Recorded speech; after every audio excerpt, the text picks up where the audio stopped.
بسم اللہ الرحمن الرحیم۔ صرف 5 منٹ کا مدرسہ قرآن و حدیث کی روشنی میں 327واں دن 27 ذی القعدہ۔ نمبر 1، اسلامی تاریخ۔ حضرت امام مالک رحمۃ اللہ علیہ کا درس۔ امام مالک رحمۃ اللہ علیہ نے سن 117 ہجری میں 24 سال کی عمر میں اپنی مجلس درس قائم کی اور مسلسل 62 سال تک علم دین کی خدمت میں مصروف رہے۔ آپ رحمت اللہ علیہ کی مجلس درس کی عجیب شان تھی۔ طلبہ، عمرہ اور علماء کثرت سے آپ رحمت اللہ علیہ کے درس میں شریک رہتے تھے۔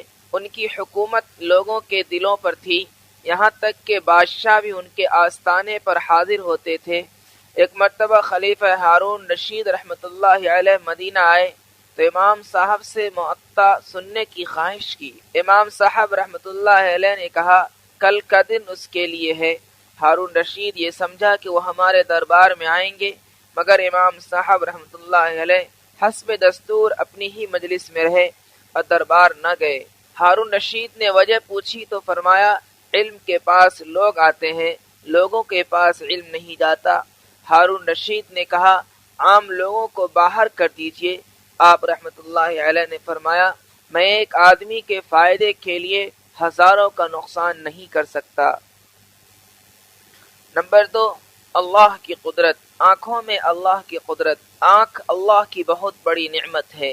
آنکھ ہی سے ہم قسم قسم کی چیزوں کو دیکھتے ہیں، مگر ہماری آنکھیں صرف اجالے میں دیکھ سکتی ہیں، اندھیرے میں نہیں دیکھ سکتی، جبکہ اللہ تعالیٰ نے ایک پرندے الو کو ایسی آنکھیں دی ہے جس سے وہ اندھیرے میں اتنی ہی اچھی طرح دیکھتا ہے جیسا کہ ہم اجالے میں دیکھتے ہیں، لیکن وہ اجالے میں بالکل نہیں دیکھ سکتا۔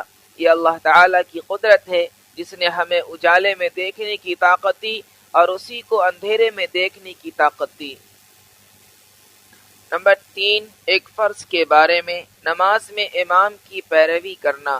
حضرت ابو ہریرہ رضی اللہ عنہ فرماتے ہیں کہ رسول اللہ صلی اللہ علیہ وسلم ہمیں سکھاتے تھے کہ نماز میں امام سے پہلے رکن ادا نہ کیا کرو۔ خلاصہ، اگر امام کے پیچھے نماز پڑھ رہا ہو تو تمام ارکان امام کے پیچھے ادا کرنا چاہیے، امام سے آگے پڑھنا جائز نہیں ہے۔ نمبر 4، ایک سنت کے بارے میں، سلام پھیرتے وقت گردن کتنا گھمائے۔